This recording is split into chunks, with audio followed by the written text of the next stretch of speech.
Hello my dear students, welcome back to my channel Shubham lecture. और जितने भी हमारे स्टूडेंट इस बार हैं 12th में और जिनको 12 मार्च को क्लास 12 इंग्लिश का पेपर देना है, उनके लिए आज का ये क्लास बहुत ही ज़्यादा इम्पोर्टेंट है। क्योंकि आज के इस क्लास में मैं आपके लिए लेकर आया हूँ क्लास 12 इंग्लिश का जो सेक्शन ए और सेक्शन बी होता है, इन दोनों सेक्शन को एक ही वीडियो में आज हम पढ़ने वाले हैं। और आप सभी को पता है कि भैया सेक्शन ए और सेक्शन बी मिलाकर 35 नंबर के क्वेश्चन आते हैं। तो आज हम इंग्लिश में 35 मार्क्स क्लियर करेंगे। अब देखो क्या क्या होता है आपके सेक्शन ए और बी में। सेक्शन ए में आपका एक अनसीन पैसेज रहेगा भैया, पूरे 15 नंबर का ये रहेगा। सेक्शन बी में आपका एक आर्टिकल दिया जाएगा 10 नंबर का, और सेक्शन बी ही में आपका लेटर दिया जाएगा 10 नंबर का। ठीक है, तो टोटल अगर आप लोग ऐड करोगे तो 15 और 10 25 और 25 10 35 नंबर आज मैं कंप्लीट कराने वाला हूं। ये है आपका अनसीन पैसेज, ये है आपका आर्टिकल, और ये रहेगा आपका लेटर। और भैया क्या चाहिए, आज मैं पूरा तरीका बताऊंगा कैसे आपको अनसीन पैसेज बहुत आसानी से सॉल्व कर सकते हैं, कैसे आपको आर्टिकल लिखना है, कैसे लेटर लिखना है। तो क्लास बहुत इंपॉर्टेंट है। 12 मार्च को इंग्लिश का पेपर देने जा रहे हो तो इस क्लास को एक बार जरूर देख कर जाना, क्योंकि 35 नंबर एक ही वीडियो में आज मैं कंप्लीट कराऊंगा और इसको सॉल्व करने का मैं ट्रिक भी बताऊंगा। तो सबसे पहले हम लोग बात करेंगे अपने अनसीन पैसेज की। टोटल 15 नंबर का आता है। वीडियो को आप लोग ज्यादा से ज्यादा लाइक करना, चैनल को भी सब्सक्राइब कर लेना, ताकि ऐसे ही मैं आपको क्लास रेगुलर देता रहूं। तो इसमें होगा क्या, एक आपको पैसेज दे दिया जाएगा, देखो यहां से लेकर यहां तक एक अनसीन पैसेज दिया गया, इसको खूब ध्यान से पढ़ो। फिर इसके नीचे 5 क्वेश्चन रहेंगे, 1 2 3 4 5। वन जो क्वेश्चन है इसके लिए 3 नंबर, सेकंड के लिए भी 3 नंबर, थर्ड के लिए भी 3 नंबर, फोर्थ के लिए भी 3 नंबर, और फिफ्थ के लिए आपका एक एक नंबर का 3 वोकेबुलरी रहेगा, 3 नंबर इसके लिए। टोटल 15 नंबर आपको इसके लिए मिलेगा।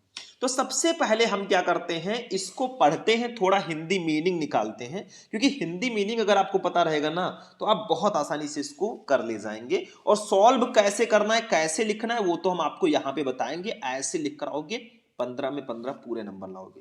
तो पहले इसको थोड़ा सा समझते हैं हिंदी मीनिंग के साथ, ताकि हमें कोई भी प्रॉब्लम ना हो। देखो समझो, व्हाट एवर, जो कोई भी, चाहे जो भी, योर टास्क, आपका कार्य में भी हो, कंसंट्रेट, केंद्रित करें, your whole mind upon it, मतलब अपना पूरा मस्तिष्क उस पर, मतलब आपका काम चाहे जो भी हो, अपना पूरा ध्यान उस पर केंद्रित करें, कंसंट्रेशन के साथ कोई भी काम करें भैया, तभी आगे जाएंगे।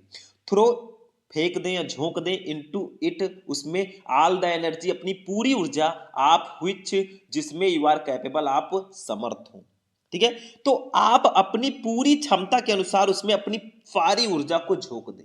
जो भी आप काम कर रहे हैं, आप पढ़ाई कर रहे हैं, आप 12th की तैयारी कर रहे हैं भैया, तो इसमें आप लोग अपनी पूरी ऊर्जा झोंक दो कि हमें इस बार टॉपर बनना, अच्छा नंबर लेकर आना है। ठीक है, तो अपनी पूरी ऊर्जा, किसी भी काम को करो तो फुल कंसंट्रेशन के साथ करो, यही चीज कहा जा रहा है। और अपनी सारी ऊर्जा उसमें झोंक दो, उसको करने में कुछ करके दिखाना है।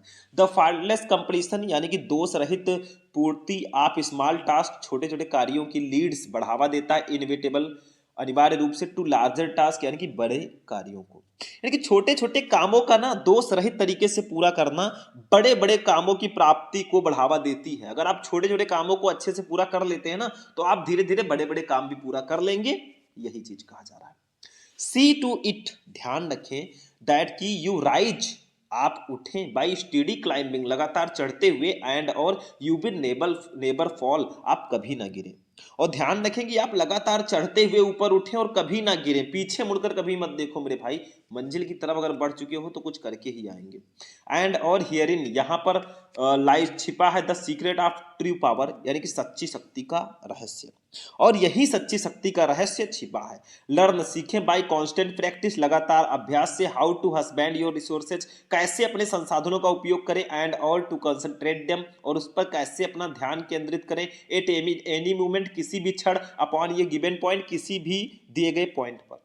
यानी कि कहा जा रहा है कि निरंतर अभ्यास से सीखो, और अपने संसाधनों का किस तरह से हमें उपयोग करना है, उन्हें किसी भी समय किसी निश्चित बिंदु पर कैसे केंद्रित करना है, उसको सीखें, निरंतर अभ्यास करें, क्योंकि कहा गया है practice makes a man perfect. ठीक है, तो कांस्टेंट प्रैक्टिस आप करते रहें।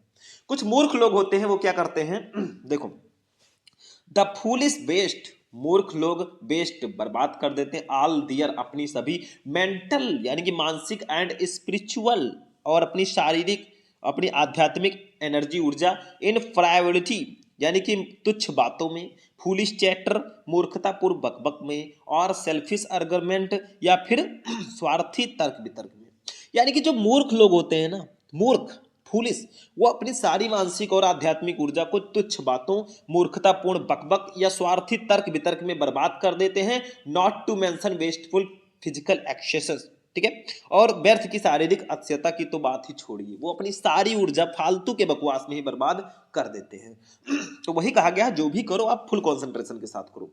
अब क्वेश्चन आप देखो, फर्स्ट वाला है, how should be do our task, हमें अपने काम को कैसे करना चाहिए। तो देखो यहाँ पे लिखा है, we should do our task, concentrate your whole mind upon it and throw into it all the energy of which you are capable, ठीक है।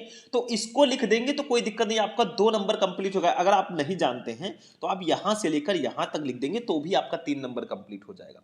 लेकिन थोड़ा अच्छे से अगर लिखोगे कि we should do our task by concentrating our whole mind upon it and throwing into it all our energy, ऐसे लिखोगे तो भी आपको नंबर मिल जाएगा। मतलब कहा गया है कि हमें अपने कामों को कैसे करना चाहिए, ठीक है। तो आगे देखिए, एक एक को हम सॉल्व करते हुए चले साथ में तो ज्यादा अच्छा रहेगा, ठीक है। तो जब भी आप इसको सॉल्व करें तो ऐसे कर दो, व्हाट एवर योर, इसका first word dot dot dot dot करके इसका लास्ट वर्ड है एक्सेसेस, इसको कर दो, ठीक है। फर्स्ट क्वेश्चन था how should be do our task, हमें अपने कार्यों को कैसे करना चाहिए। तो मैंने लिखा be should do our task, हमें अपने कार्यों को, ठीक है, करना चाहिए बाय कॉन्सेंट्रेटिंग, केंद्रित करके, आवर होल माइंड, अपने पूरे मस्तिष्क को, अपॉन इट, उस पर, एंड और थ्रोइंग इनटू, और झोंक देना चाहिए, इट ऑल आवर एनर्जी, अपनी पूरी ऊर्जा को। यानी कि हमें अपना कार्य करते समय अपना पूरा मन एकाग्र रखना चाहिए तथा अपनी पूरी ऊर्जा उसमें लगा देनी चाहिए। कोई भी कार्य करो, टारगेट एक रखो, उस टारगेट को पूरा करने के लिए अपनी पूरी ऊर्जा लगा दो, यही चीज कहा जा रहा है। क्योंकि अभी आपका समय है ऊर्जा लगाने का भाई, अभी यूथ हो आप लोग, अभी एनर्जी भरी पड़ी है, तो आपका 2 नंबर 3 नंबर ऐसे कंप्लीट हो जाएगा। दूसरा है when shall be neighbour fall, हम कब कभी नहीं गिरेंगे, हम कब कभी नहीं गिरेंगे। तो देखो यहां लिखा है, यही वाला लिख दो, you rise by study climbing and you will neighbour fall. यानी कि अगर आप लगातार चढ़ते हुए ऊपर उठेंगे ना तो आप कभी नहीं गिरेंगे, वही चीज यहां पे आंसर दिया गया है। तो देखो दूसरा हमारा है when we rise by study climbing, जब हम लगातार चढ़ते हुए आगे बढ़ते हैं, वी विल नेबर फॉल, हम कभी नहीं गिरेंगे, ठीक है। तो वही चीज यहां पे आपको लिख देना है कि जब हम लगातार आगे बढ़ते हुए ऊपर चढ़ते हुए आगे बढ़ेंगे ना तो हम कभी नहीं गिरेंगे। 3 नंबर ये भी कंप्लीट, 3 नंबर का क्वेश्चन है भैया, ठीक। ढूंढ ढूंढ के लिखना है, कुछ करना नहीं है। तीसरा, wherein lies the secret of true power, सच्ची शक्ति का रहस्य कहां छिपा है। भैया सच्ची शक्ति का रहस्य कहां छिपा है, देखो you rise by study climbing and you will never fall and herein lies the secret of true power. अगर आप लोग यहां से लेकर यही वाला आंसर यहां तक लिख दोगे ना तो आपको इस क्वेश्चन का आंसर मिल जाएगा। देखो तीसरा, the secret of true power, सच्ची शक्ति का रहस्य लाइज छिपा है इन ये स्टडी क्लाइंब, यानी कि लगातार ऊपर चढ़ने में, टुवर्ड सक्सेस, सफलता की ओर, एंड और पर्सनल ग्रोथ, और अपने व्यक्तिगत वृद्धि की ओर, अपने व्यक्तिगत विकास की ओर। यानी कि सच्ची शक्ति का रहस्य सफलता और व्यक्तिगत विकास की ओर लगातार बढ़ते रहने में निहित है। अगर आप लगातार आगे बढ़ते रहेंगे तो आपको भैया सफलता जरूर मिलेगी। सच्ची शक्ति का रहस्य यहीं पे छिपा है। तो 3 नंबर यहां पे छिपा था भैया, मैंने बाहर कर दिया, ठीक है। नेक्स्ट क्वेश्चन 4 नंबर देखो, how do the foolish waste their energy. तो देखो यहां पे लिखा, यही उठाकर लिख दो, the foolish waste all their mental and spiritual energy in frivolity, foolish chatter और सेल्फिश आर्गुमेंट। यहां तक लिख दो, नंबर भैया मिल जाएगा, पूरा 3 नंबर मिलेगा। तो हम कैसे लिखेंगे, देखो द फुलिश यानी कि मूर्ख लोग, बेस्ट दियर अपनी ऊर्जा बर्बाद करते हैं, एनर्जी इन मीनिंगलेस यानी कि निरर्थक, एंड और ट्रिवियल एक्टिविटीज और कन्वर्जेशन, ठीक है। यानी कि ट्रिवियल एक्टिविटी तुच्छ गतिविधियों में, या कन्वर्जेशन यानी कि बातचीत में। यानी कि मूर्ख लोग अपनी ऊर्जा व्यर्थ और तुच्छ गतिविधियों या बातचीत में बर्बाद कर देते हैं। सबसे बड़ी कमी है, क्योंकि जो मूर्ख लोग होते हैं ना, फालतू के बकवास करेंगे, उल्टा सीधा बोलेंगे, बोलने की उनकी ज्यादा आदत रहेगी, ये सब मूर्ख लोग होते हैं। क्योंकि कहा गया अधकल अधजल गगरी छलकत जाए, जो आधी ज्ञान वाले लोग होते हैं ना, बहुत ज़्यादा बोलते हैं, और जिनको पूर्ण ज्ञान होता है भैया उनको आप लोग शांत ही देखोगे, तूफान के पहले की शांति होती है। तो 3 नंबर ये भी कंप्लीट। आप देखिए वोकेबुलरी है, 12 नंबर हमारा कंप्लीट हो गया, 3 इसका, 3 इसका, 3 इसका, 3 इसका। आप देखो वोकेबुलरी 5 का first, which word in the passage is the opposite of false. इस पैसेज में कौन सा वर्ड है जो फॉल्स का अपोजिट है? देखो ये ट्रू, देखो फॉल्स का मतलब होता है गलत, ट्रू का मतलब होता है सत्य, ठीक है। तो आप लोग झूठ सत्य, तो हम लोग लिख देंगे 5 के फर्स्ट का ट्रू कर देंगे। दूसरा, what is meant by to concentrate. To concentrate का मतलब क्या है? तो to concentrate means, to concentrate का मतलब होता है एकाग्र होना। तो एकाग्र होने का अर्थ है ऑल द अटेंशन, अपना पूरा ध्यान, और इफर्ट, अपना प्रयास इन ये पार्टिकुलर टास्क, एक विशेष कार्य पर, ऑब्जेक्ट उद्देश्य पर, और गोल या लक्ष्य पर। यानी कि एकाग्र होने का अर्थ है कि किसी विशेष कार्य, वस्तु या लक्ष्य पर सारा ध्यान या प्रयास केंद्रित करना, ठीक है। बस हो गया, ठीक। नेक्स्ट देखो, give the antonym of foolish. Foolish का एंटोनिम क्या होगा? फूलिश का मतलब होता है मूर्ख, तो भैया एंटोनिम इसका वाइज हो जाएगा, बुद्धिमान, सिंपल सा तो है। एंटोनिम्स पूछा जा रहा है, बता सकते हैं, नो प्रॉब्लम। तो ये भी आपका एक एक नंबर तीनों के लिए दिया जाएगा, और आपको 3 नंबर इसके लिए भी, यानी कि टोटल अगर ऐड करें भैया तो 15 मिलेगा, और आपको एग्जामिनर ऐसे देगा, ले बेटा ये ले, ठीक है, ऐसे देगा नंबर 15/15। तो समझ में आ गया कुछ चीजें। देखो मैंने पूरा प्रयास किया कि आप लोग समझें कि कैसे हमें अनसीन पैसेज को सॉल्व करना होता है, और शायद मेरे अकॉर्डिंग आप लोग समझ भी गए होंगे, ठीक है। तो ये आपका हो जाएगा क्वेश्चन बहुत ही ज़्यादा स्पेशल, ठीक है। चलो इसको भी मैं हटाता हूँ अब। इस क्वेश्चन को मैं, अनसीन पैसेज हमारा कंप्लीट हो चुका है, लेकिन अभी तो ट्रेलर है मेरे भाई, पिक्चर अभी बाकी है। मैंने आपको खुद ही कहा था कि हम 3 टॉपिक को आज पढ़ने वाले हैं। सबसे पहले अनसीन पैसेज, फिर आर्टिकल अब हम पढ़ेंगे। सेक्शन ए में सिर्फ अनसीन पैसेज आता है, तो सेक्शन ए हमारा फिनिश हुआ। ये दोनों आते हैं सेक्शन बी के अंतर्गत, आर्टिकल और लेटर, 10-10 नंबर के रहेंगे, यानी कि 20 नंबर। चलो पहले हम आर्टिकल को समझेंगे, आर्टिकल कैसे लिखते हैं। थोड़ा सा मैं यहाँ पे समझाने का प्रयास करता हूँ। देखो आर्टिकल लिखने का दो इंपॉर्टेंट तरीका है। एक तो आप या तो पैराग्राफ वाइज लिखे, छोटे छोटे 3-4 पैराग्राफ में ऐसे आर्टिकल लिख दें हेडिंग डाल के, या तो आप हेडिंग डाल डाल के लिखें, एक एक हेडिंग डाल डाल के एक एक पैराग्राफ लिखें। दोनों तरीका बेटर है। 100 to 150 वर्ड्स में मिनिमम आपको लिखना होता है, ये तो पता ही होगा, ठीक है। तो चलो हम आर्टिकल को लिखना सीखते हैं, ध्यान से समझना।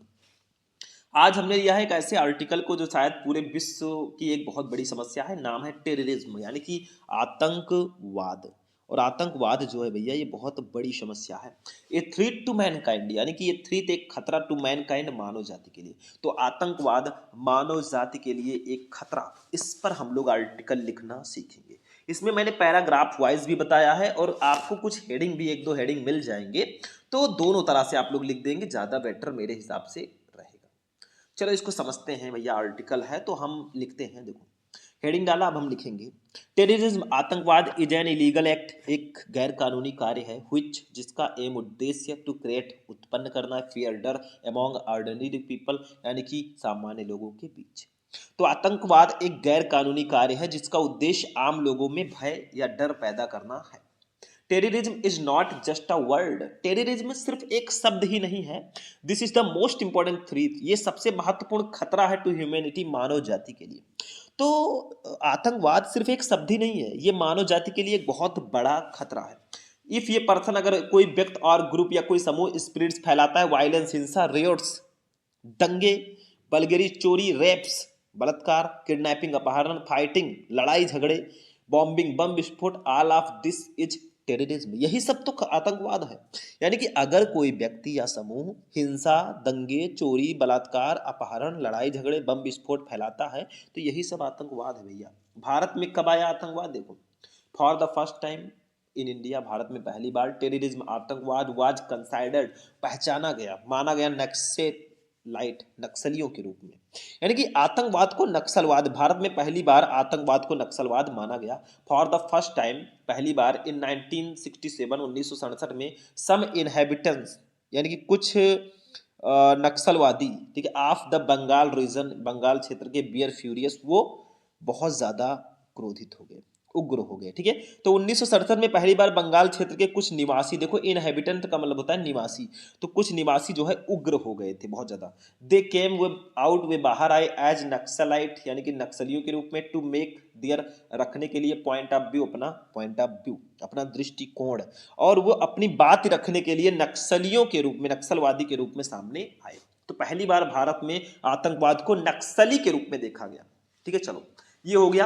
अब एक हेडिंग हम लोग डालेंगे, रीजन क्या है। देखो हेडिंग वाइज लिखोगे तो भी आपका आर्टिकल बिल्कुल सही है, या पैरा वाइज लिखते हो पैराग्राफ वाइज तो भी बेटर है। ठीक है, तो हेडिंग है some main causes of terrorism, यानी कि सम कुछ मेन कॉजेज मुख्य कारण ऑफ टेररिज्म आतंकवाद के। तो आतंकवाद के कुछ मुख्य कारण क्या है, देखो प्रोडक्शन उत्पादन ऑफ लार्ज क्वांटिटीज, बड़ी मात्रा में आप फायर आर्म्स, अग्नेशास्त्र, मशीन गन, एटॉमिक बॉम्ब यानी कि एटम बॉम्ब, ठीक है, परमाणु बम, हाइड्रोजन बम, न्यूक्लियर वेपन यानी कि परमाणु हथियार, मिसाइल्स ईटीसी, यानी कि बड़ी मात्रा में जो अग्नेशास्त्र है, मशीन गन है, परमाणु बम है, हाइड्रोजन बम है, परमाणु हथियार है, मिसाइलों का जो ज्यादा से ज्यादा उत्पादन होता है ना बड़ी संख्या में, वो कारण है टेररिज्म का। क्योंकि आतंकवादी जो है उनके पास गन्स होते हैं, सब कुछ होता है, तो वो सब कहां से जाता है, जब उसका ज्यादा उत्पादन होगा तभी तो वो दूसरों तक पहुंच पाएगा। तो ये सबसे बड़ी समस्या। दूसरी चीज है रैपिड पॉपुलेशन ग्रोथ, तीव्र जनसंख्या वृद्धि। जितनी जल्दी जनसंख्या बढ़ेगी ना उतनी ज्यादा प्रॉब्लम होगी सबको। तो जनसंख्या वृद्धि कहीं ना कहीं इससे जुड़ी हुई है, क्योंकि लोग आतंकवादी नहीं बनना चाहते, लेकिन जब उनके पास कोई काम नहीं रहेगा, कुछ नहीं रहेगा भैया, तो उनको बनना ही पड़ेगा। ठीक है, पॉलिटिक्स सोशल इकोनॉमी, लेकिन ये बिल्कुल गलत है। कोई और काम कर लो, बहुत सारे काम हैं। ठीक है, ये सब चीजें ठीक नहीं है। पॉलिटिक्स यानी कि राजनीतिक, सोशल, सामाजिक, इकोनॉमी, अर्थव्यवस्था। ठीक है, तो राजनीतिक सामाजिक अर्थव्यवस्था भी इसका कारण है कहीं ना कहीं। ठीक है, डिससेटिस्फाइड यानी कि असंतुष्टि विथ द कंट्री सिस्टम, यानी कि देश की व्यवस्था से, तो देश की व्यवस्था से असंतुष्टि भी इसका कारण है। लैक ऑफ एजुकेशन, शिक्षा का अभाव भी इसका कारण है, कि जो लोग शिक्षित रहेंगे ना वो इस क्षेत्र में जा ही नहीं सकते, क्योंकि उनको पता है कि हमारे लिए बहुत सारे द्वार खुले हुए हैं। अगर हम पढ़े लिखे हैं तो हमारे लिए बहुत सारे रास्ते हैं जिनसे हम अपना और अपनी फैमिली को चला सकते हैं, मतलब उनका खर्चा पानी चला सकते हैं और आगे जा सकते हैं। बैड एसोसिएशन, बुरी संगति, भैया जो आतंकवादियों के साथ रहेगा हो सकता है वो भी कुछ दिन बाद आतंकवादी हो जाए, क्योंकि संगति का बहुत बड़ा असर होता है। आप किसकी कंपनी में रहते हैं ये आपके जिंदगी का एक बहुत महत्वपूर्ण हिस्सा है। अगर आप अच्छे लोगों की संगति में रहेंगे तो आप ऑटोमेटिक अच्छे हो जाएंगे, अगर आप बुरे लोगों की संगति में रहते हैं तो ऑटोमेटिक आपको बुरा होना ही है, ये समझ लो। फॉल्स ऑफ परस्यूजन यानी कि अनुनय का पतन, ये सब मेन कारण है। ये पार्ट फ्रॉम दीज, इनके अलावा दियर में बी सेवरल रीजन, कई और कारण हो सकते हैं। नाउ एडेज, आजकल टेररिज्म, आतंकवाद इज द फर्स्ट वेपन, यानी कि वो पहला हथियार है क्रिएटेड, उत्पन्न करने के लिए, टू प्रूव, सिद्ध करने के लिए, एंड और justify the point of view, और अपने पॉइंट ऑफ व्यू को जस्टिफाई करने के लिए। यानी कि आजकल आतंकवाद अपनी बात को सही साबित करने और सही ठहराने के लिए बनाया गया पहला हथियार है। ठीक है, बस हो गया। एक हेडिंग और खूब प्यारा सा रहेगा भैया, इसको भी जानना जरूरी है क्योंकि ये हेडिंग ही इतना ज्यादा इंपॉर्टेंट है। ठीक है, चलो ये देखो, द इफेक्ट ऑफ टेररिज्म, यानी कि आतंकवाद का प्रभाव। ठीक है, क्या है मेरे भाई, देखो terrorism create fear in people, यानी कि टेररिज्म, आतंकवाद क्रिएट पैदा करता है, फियर डर, इन पीपल लोगों में, आतंकवाद लोगों में डर पैदा करता है, भय पैदा करता है। दे फील, वे अनुभव करते हैं, इनसिक्योर, असुरक्षित, इन डियर स्टेट, अपने राज्य में, डियर कंट्री, अपने ही देश में, वे अपने ही देश में, अपने ही राज्य में खुद को क्या, खुद को इनसिक्योर, असुरक्षित महसूस करते हैं। क्यों महसूस करते हैं भैया, क्योंकि उनको लगता है कि कहीं कुछ प्रॉब्लम ना हो जाए। बाय चैलेंजिंग टेररिज्म, यानी कि आतंकवाद को चैलेंज करके, चुनौती देकर, एनी गवर्नमेंट, कोई भी सरकार, कैन बी अबॉन्डेड, वो गिराई जा सकती है। तो आतंकवाद को चुनौती देकर किसी भी सरकार को हटाया जा सकता है मेरे भाई। तो इफेक्ट है ये सब आतंकवाद के। आगे देखते हैं मेरे भाई, नेक्स्ट आगे देखो, बिकॉज ऑफ टेररिज्म, आतंकवाद के कारण। ठीक है, आतंकवाद के कारण मिलियंस ऑफ गुड्स, यानी कि लाखों का सामान, आर डिस्ट्रॉय, नष्ट हो जाता है, एंड और द लाइफ ऑफ थाउजेंड, हजारों लोग, ऑफ इनोसेंट पीपल, निर्दोष लोग, आर लॉस्ट, उनको हम खो देते हैं।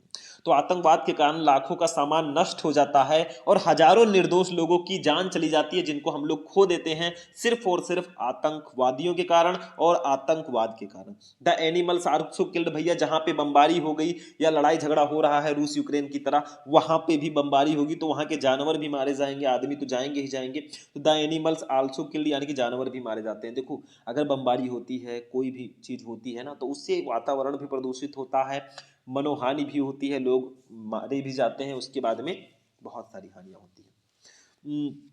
ये dependence of humanity is rest, यानी कि ये डिपेंडेंट, एक निर्भरता, ऑफ ह्यूमैनिटी, मानवता का, इज रेस्ट, बढ़ती है, तो मानवता पर निर्भरता भी बढ़ जाती है। नेक्स्ट हेडिंग हमारा रहेगा फॉर्म ऑफ टेररिज्म, यानी कि टेररिज्म के रूप in different part of country, मतलब अलग अलग देशों में, एंड अब्रॉड जो फैला, मतलब देश के अलग अलग दुनिया के अलग अलग देशों में इसका जो स्वरूप है आतंकवाद का वो कैसा है।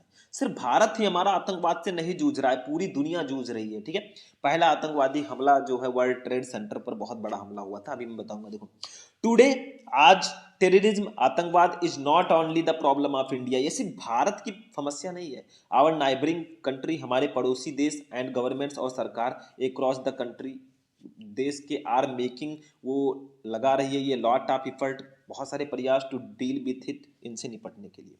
यानी कि आज आतंकवाद सिर्फ भारत की समस्या नहीं है, हमारे पड़ोसी देश के विभिन्न भागों में भी आतंकवाद के विभिन्न स्वरूप को उससे निपटने के लिए जो उस देश की सरकार है ना, वो भी उनसे निपटने के लिए भरपूर प्रयास कर रही है।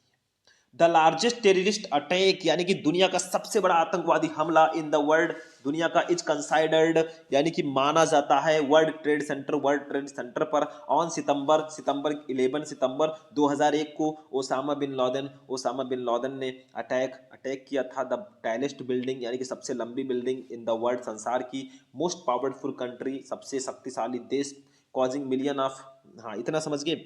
यानी कि कहा जा रहा है कि the largest terrorist attack in the world, यानी कि दुनिया का सबसे बड़ा आतंकवादी हमला सितंबर is considered world trade centre, यानी कि वर्ल्ड ट्रेड सेंटर पर 11 सितंबर 2001 को हुआ था, उसको माना जाता है, जिसमें Osama bin Laden attack the tallest building in the world's most powerful country, यानी कि ओसामा बिन लादेन ने दुनिया के सबसे ताकतवर देश की सबसे ऊंची इमारत पर हमला किया था।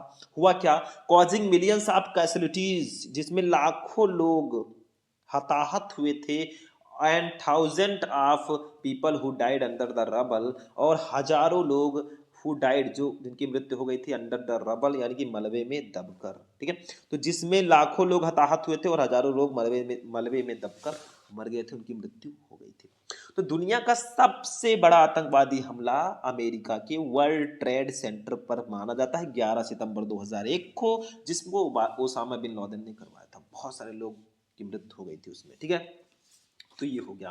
तो हमारा आर्टिकल भी हो गया, लिखने का मैंने तरीका भी, नजरिया भी बता दिया आपको, कैसे आर्टिकल्स को परफॉर्म करना है ताकि आपको एग्जाम में नंबर बहुत अच्छे मिले। ठीक है, तो ऐसे आर्टिकल लिख के आओगे मेरे भाई, नंबर आपको भर भर के एग्जामिनर देगा, कहेगा ले बेटा इस पे तेरा ही हक है।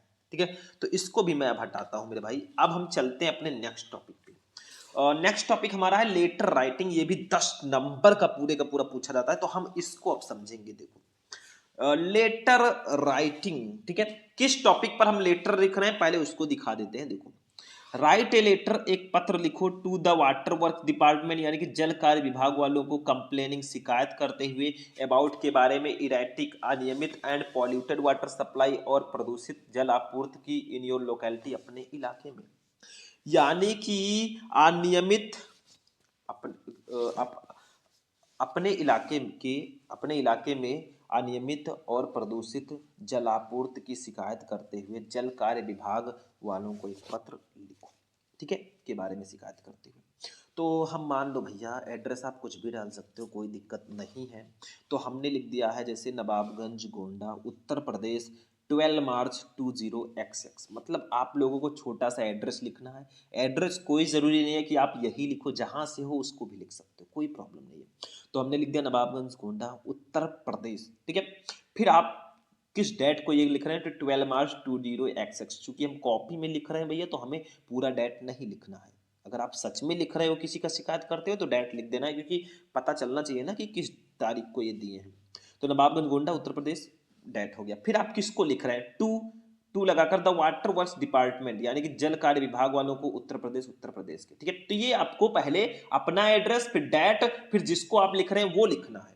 ठीक है, फिर सब्जेक्ट लिखो भैया, आप किस विषय पर लेटर लिख रहे हो, आखिर आपका विषय क्या है, आपका सब्जेक्ट क्या है, क्यों पत्र लिख रहे हो, क्या क्या प्रॉब्लम है। तो कंप्लेंट, शिकायत करते हुए रिगार्डिंग के बारे में, इरेटिक, अनियमित एंड पॉल्यूटेड और प्रदूषित वाटर सप्लाई, जल आपूर्ति, यानी कि अनियमित एवं प्रदूषित जल आपूर्ति के संबंध में शिकायत करते हुए हम लिख रहे हैं। ठीक है, समझ में आया। तो इतना समझे, पहले अपना एड्रेस, फिर डेट, फिर जिसको आप लिख रहे हैं वो, फिर सब्जेक्ट, फिर रिस्पेक्टेड सर लिखकर अपनी पूरी दुख कथा श्याम को तू सुना दे, मतलब पूरी दुख कथा आपको सुनानी है अपनी, कि क्या प्रॉब्लम है, रिस्पेक्टेड सर। ठीक है।